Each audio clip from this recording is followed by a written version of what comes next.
ಇದು ಪೂರ್ತಿ ವಾಸಿ ಆಗುತ್ತಲ್ಲ ಸರ್? ಹೆಂಗ್ ಗೊತ್ತಾ ಅದು? ನೀವು ಪಥ್ಯ ಮೇನ್ಲಿ ಪಥ್ಯ ಅಂತಂದ್ರೆ ಸಂಧಿವಾತ ಬರಕ್ ಮೇನ್ ಕಾರಣ ನಿಮ್ ಗಟ್ಟು ಹಾಳಾಗಿರುತ್ತೆ, ಕರಳು ಸರಿ ಹಾಳಾಗದ ಯಾಕೆ ನೀವೇನೋ ನಿಮ್ ಬಾಡಿಗೆ ಆಪೋಸಿಟ್ ಇರೋ ಫುಡ್ ಹುಟ್ಟಿನಾಗಿಂದ ಅದು ಒಳಗಡೆ ಹೋಗಿದೆ. ಅದ್ಯಾವ್ದು ಅಂತ ಕಂಡಿಡ್ಕೊಂಡು ಅದನ್ನ ಕಂಪ್ಲೀಟ್ ಜೀರೋ ಮಾಡ್ಬೇಕು. ಸರಿ ಸರ್. ಮುಟ್ಟಕ್ ಹೋಗ್ಬಾರ್ದು. ಅವ್ನ್ ಎಲ್ಲಿವರೆಗೂ ಬಿಡ್ತಿರೋ ಚೆನ್ನಾಗಿರ್ತೀರಾ, ಮತ್ತೆ ತಿಂದ್ರೆ ಮತ್ತೆ ಬರುತ್ತೆ ಈ ತರ. ಈ ತರ ಬಿಡ್ತೀರಾ ತಾನೆ? ಬಿಡ್ತೀನಿ ಇವಾಗ ಸರ್. ಹಾಲು ಎಲ್ಲರಿಗೂ ಆಪೋಸಿಟ್, ಕಾಮನ್ ಆಗಿ ಆಪೋಸಿಟ್ ಅದು. ನನಗೆ ಗೋಧಿ ಎಲ್ಲರಿಗೂ ಆಪೋಸಿಟ್, ನೀವು ತಿಂದ್ರೆ ಮತ್ತೆ ಬರುತ್ತೆ. ಕೊಟ್ಟಿರೋ ಲಿಸ್ಟ್ ಅಲ್ಲಿ ಯಾವ್ದು ನಾನು ತಗೊಳಲ್ಲ ಸರ್. ಸೊ ಅದನ್ನ ನೀವು ಅವಾಯ್ಡ್ ಮಾಡ್ಕೊಂಡ್ರೆ, ಸರಿ ಸರ್. ಅದನ್ನ ಅವಾಯ್ಡ್ ಮಾಡ್ಕೊಂಡ್ರೆ ನೋವೇ ಇರಲ್ಲ. ಸರಿ. ಅದನ್ನ ಯಾವಾಗ ಮತ್ತೆ ತಿಂತೀರಾ ನೆಕ್ಸ್ಟ್ ದಿನ ನೋವು ಬರುತ್ತೆ. ಈ ತರ ಅದು. ಸೊ ಹಂಗಾಗಿ ನೋವು ತಿನ್ನೋದಕ್ಕೆ, ಇವನ್ನ ಫುಡ್ ತಿನ್ನೋದಕ್ಕೆ ಅಲ್ವಾ? ಈ ಫುಡ್ಗಳು ಬಿಟ್ಬಿಟ್ರೆ ಅದರಿಂದ ಒಳ್ಳೇದಾಗದೇನಿದೆ ಹೇಳ್ರಿ? ಈಗ ಹಾಲು ಕುಡಿಯೋದ್ರಿಂದ ಒಳ್ಳೇದಾಗದೆ ಚೆನ್ನಾಗಾದ್ರೆ ಸಾಕಾಗಿದೆ ಅಷ್ಟೇ ಸರ್, ಅಷ್ಟೇ ಅಷ್ಟೇ. ಸಾಕಾಗಿದೆ. ಹಂಗಾಗಿನೇ ನಾವ್ ಹೇಳೋದು ಇವ್ನು ಬಿಡ್ರಿ, ನೀವು ಚೆನ್ನಾಗ್ತೀರಾ. ಬಿಟ್ಟಿಲ್ಲ ಅಂತಂದ್ರೆ ಏನ್ ಮಾಡಕ್ಕಾಗಲ್ಲ, ನಾವು ಹೆಲ್ಪ್ಲೆಸ್ ಅಂತಾನೆ ಹೇಳ್ತೀವಿ. ಹಂಗಾಗಿ ಎಷ್ಟೋ ಜನ ಕೆಲವರು ಬಿಡ್ತಾರೆ, ಕೆಲವರು ಸರ್ ಕಾಫಿ ಕುಡಿದ್ಬಿಟ್ಟೆ, ಟೀ ಕುಡಿದ್ಬಿಟ್ಟೆ, ಸಕ್ಕರೆ ತಿಂದ್ಬಿಟ್ಟೆ, ಪಾಯಸ ತಿಂದ್ಬಿಟ್ಟೆ ಅಂತ ಹೇಳ್ತಾರೆ. ಅಯ್ಯೋ. ನಾವೇನ್ ಮಾಡಕ್ಕಾಗಲ್ಲ. ಸೊ ನೋವು ತಿನ್ಕೊಂಡು ಹಂಗೆ ಇರ್ಬೇಕಾಗತ್ತ ಅವ್ರು.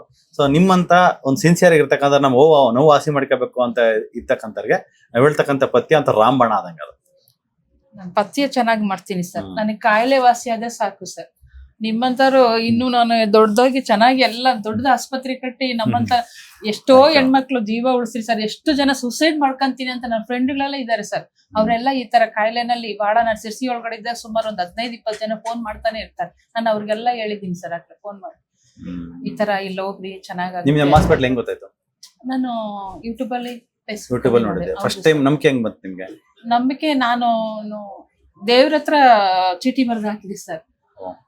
4 ಆಸ್ಪತ್ರೆನಲ್ಲಿ ಯಾವ್ದ ಡಾಕ್ಟರ್ ಹತ್ರ ತೋರ್ಸೋಣ, ಇನ್ನು ಲಾಸ್ಟ್ ಇದು ನಿಮ್ಮ ಇನ್ಮೇಲೆ ನಾನು ಎಲ್ಲೂ ಹೋಗೋದಿಲ್ಲ, ಏನಾದ್ರೂ ಒಂದ್ ಮಾಡ್ಕೋಬೇಕು ಅನ್ನೋ ಸ್ಥಿತಿ. ಕಾಲ್ ಬಾವು ಇಷ್ಟು 2 ಕಾಲು ಇಷ್ಟಿತ್ತು ಬಾವು ಬಂದಿತ್ತು. ಇಲ್ಲಿ ಬರುವಾಗ್ಲೂ ಹಂಗೆ ಇತ್ತು ಸರ್. ನಡೆಯಕ್ ಆಗ್ತಾ ಇರ್ಲಿಲ್ಲ, ಮೆಟ್ಲೆಲ್ಲ ಹತ್ತಲೇ ಇಲ್ಲ ಸರ್. ನನಗೆ ಒಬ್ರು ಇಟ್ಕೋಬೇಕು, ಆ ತರನೇ ನಾನು ಇಲ್ಲಿ ಬಂದಿದ್ದು. ನಾನಿಲ್ಲಿ ಅವಾಗ ಬರ್ದಾಕಿದಾಗ ನಿಮ್ಮ ಹೆಸರೇ ನನ್ನ ಏಳುಬೆಟ್ಟದೊಡೆಯ ತಿರುಪತಿ ವೆಂಕಟರಮಣ ಅವರೇ ನಿಮ್ ರೂಪದಲ್ಲಿ ಬಂದು ನನ್ನ ಕಾಯಿಲೆ ವಾಸಿ ಮಾಡಿದ್ರು.